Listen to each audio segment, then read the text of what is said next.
Yeah, the Potato Bowl going to feature our good friends over at Wyoming taking on Kent State. 58.5 with Wyoming opening up as a 4-point favorite. And it didn't start well, Teddy, for Wyoming to start the season, but they too began to turn it on there towards the end. Who do you like in this matchup? Wyoming has such a limited offense, and I know they hung 50 on Northern Illinois earlier this year. And even post that, I'm like, how on earth did this team put up 50 points against anybody? They're a limited offensive squad. Now, every once in a while, Wyoming gets the running game going and can plow over someone. We saw that in the Utah State game, where all of a sudden, boom, boom, boom, they're dominating the line of scrimmage. They're pushing their opponent around, and that can create some big plays. But this is a team, they play slow. They lack playmakers. It's a classic Craig Bolt team. He wants to win with his defense, and that's why Wyoming is here. I think Kent State, of the two teams, is the more undervalued commodity coming into this matchup. And, of course, we saw Wyoming beat up on Ball State. We saw them beat Northern Illinois earlier in the year. So they played a couple of MAC foes. And, of course, Kent State lost their finale to Northern Illinois, which has played, puts them in this bowl game instead of where, in theory, they want it to be. That is a concern. But at this time of the year, I'm more inclined to take an offense that I'm confident is going to find a way to put the biscuit in the basket. This is a good Kent State offense. They were able to move the football even against weaker or even against stronger defenses that they face this year. And don't be fooled by some of those early final scores. The Iowa game, the Maryland game, they move all up and down the field against Maryland. They just didn't put it in the end zone. And that could be a problem here. But I wouldn't be surprised at all to see Kent State hang around in this one. I wouldn't be surprised to see them win it. Dave, we usually talk about styles with tempo and teams in basketball, college basketball, but, man, this is two totally different styles in this game. How do you see it going? No, I'm going to go the opposite side of Teddy in this one because I think Wyoming gets to play the type of offense they want to play here. Kent State sucks on defense. That whole conference is awful defensively. And if Wyoming can run the ball 80% of the time, Bull's going to be a happy man. So I think he's going to look at the film from the Northern Illinois MAC title game and say, we can do that. And he probably can.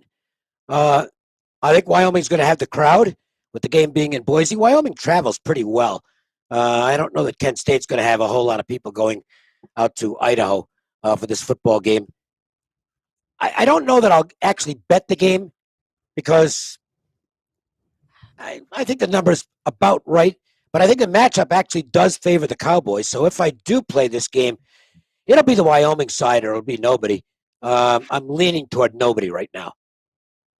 So, Ralph, I don't know if you have any here about teams that lose their conference championship game.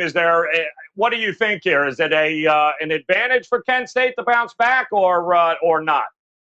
I don't have that. I can tell you this. Teams that win their conference championship are 57% against the spread in bowl games since the conference championship started. I don't have the recent data. I'm taking that from Mark Lawrence's playbook. So I'd be interested. I'd be interested to see the breakdown on that in terms of winning major conference title games as opposed to minor conference title games. Because I think for the major conference title winners, it's a big momentum add going into what is probably going to be a big bowl game. For the minor bowls, I'm not so sure. I'd really like to see a breakdown of that because I think that's one of those stats that overall might be misleading. I'm going to get that for us, yeah. Dave, I can agree with you. I'll reach out to Mark to see if he can break it down by conference because how many times have we seen the SEC loser then get matched against the top group of 5 team and get blown out in the bowl because they have complete bubble burst. For them to win the SEC or Big Ten and go from championship potential to a good bowl, but you're playing a group of 5 team, we've seen that hands in 9 out of 10 years that's exactly happened. So I will reach out and see if he has.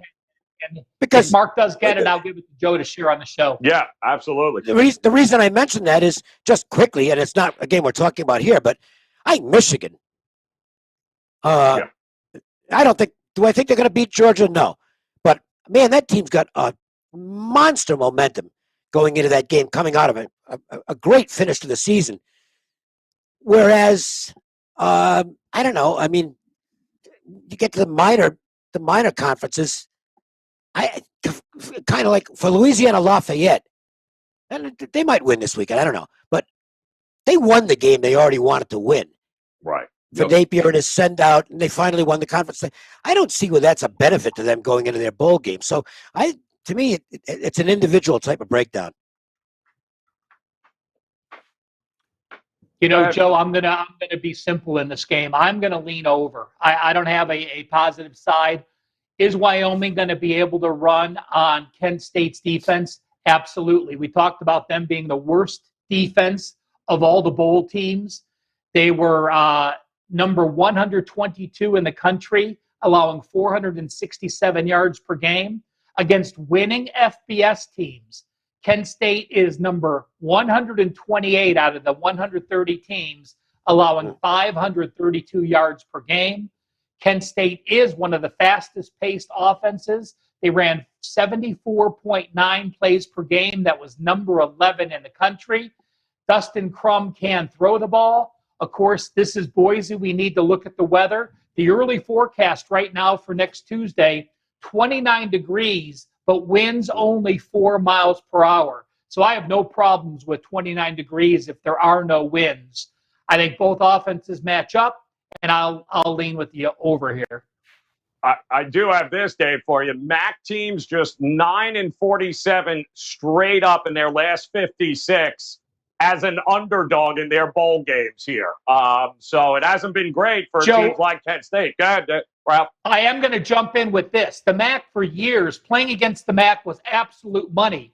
In the last 3 years, the MAC is actually 5-4 straight up and 6-2-1 against the spread. And as a dog, the last 3 years, MAC teams are 4-1-1 ATS.